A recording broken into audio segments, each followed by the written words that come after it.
شروع اللہ کے نام سے جو سب پر مہربان ہے، بہت مہربان ہے۔ وہ حقیقت ہو کر رہے گی۔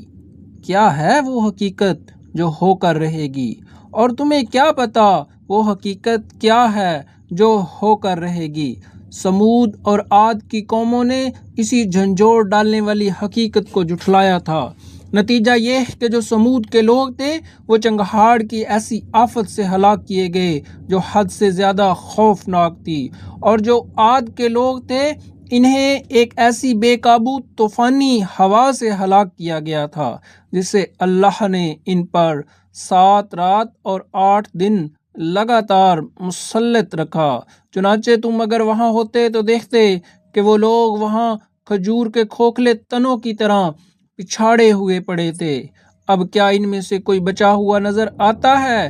اور فرعون اور اس سے پہلے کے لوگوں نے اور لوط علیہ السلام کی الٹی ہوئی بستیوں نے بھی اس جرم کا ارتکاب کیا تھا کہ انہوں نے اپنے پروردگار کے پیغمبر کی نافرمانی کی تھی، اس لیے اللہ نے انہیں سخت پکڑ میں لے لیا۔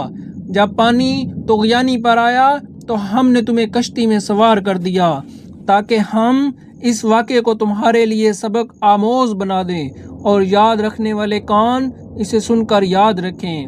پھر جب ایک ہی دفعہ سور میں پھونک مار دی جائے گی اور زمین اور پہاڑوں کو اٹھا کر ایک ہی ضرب میں ریزہ ریزہ کر دیا جائے گا تو اس دن وہ واقعہ پیش آ جائے گا جسے پیش آنا ہے، اور آسمان پھٹ پڑے گا اور وہ اس دن بالکل بودا پڑ جائے گا، اور فرشتے اس کے کناروں پر ہوں گے، اور تمہارے پروردگار کے عرش کو اس دن 8 فرشتے اپنے اوپر اٹھائے ہوئے ہوں گے۔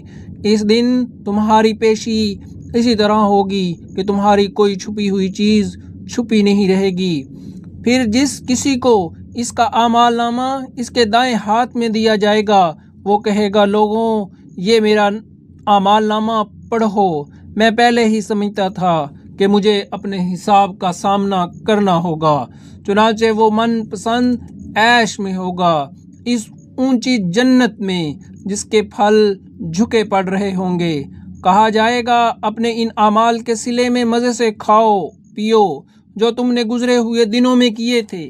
رہا وہ شخص جس کا اعمال نامہ اس کے بائیں ہاتھ میں دیا جائے گا، وہ کہے گا، اے کاش مجھے میرا اعمال نامہ دیا ہی نہ جاتا اور مجھے خبر بھی نہ ہوتی کہ میرا حساب کیا ہے۔ اے کاش کہ میری موت ہی پر میرا کام تمام ہو جاتا، میرا مال میرے کچھ کام نہ آیا، میرا سارا زور مجھ سے جاتا رہا۔ ایسے شخص کے بارے میں حکم ہوگا، پکڑو اسے اور اس کے گلے میں توق ڈال دو، پھر اسے دوزخ میں جھونک دو، پھر اسے ایسی زنجیر میں پرو دو جس کی پیمائش 70 ہاتھ کے برابر ہو۔ یہ نہ تو خدائے بزرگ و برتر پر ایمان لاتا تھا اور نہ غریب کو کھانا کھلانے کی ترغیب دیتا تھا، لہٰذا آج یہاں نہ اس کا کوئی یار و مددگار ہے اور نہ اس کو کوئی کھانے کی چیز میسر ہے سوائے غسلین کے جسے گناہگاروں کے سوا کوئی نہیں کھائے گا۔ اب میں قسم کھاتا ہوں اس کی جسے تم دیکھتے ہو اور اس کی بھی جسے تم نہیں دیکھتے، کہ یہ قرآن ایک معزز پیغام لانے والے کا کلام ہے، اور یہ کسی شاعر کا کلام نہیں ہے، مگر تم ایمان تھوڑا ہی لاتے ہو، اور نہ یہ کسی کاہن کا کلام ہے مگر تم سبق تھوڑا ہی لیتے ہو۔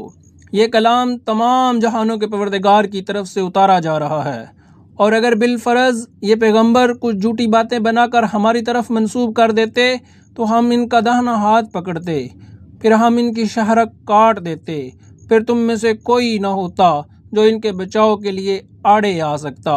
اور یقین جانو کہ یہ پرہیزگاروں کے لیے ایک نصیحت ہے، اور ہمیں خوب معلوم ہے کہ تم میں کچھ لوگ جھٹلانے والے بھی ہیں، اور یہ قرآن ایسے کافروں کے لیے حسرت کا سبب ہے، اور یہی وہ یقینی بات ہے جو سراسر حق ہے، لہٰذا تم اپنے پروردگار کے عظمت والے نام کی تسبیح کرتے رہو۔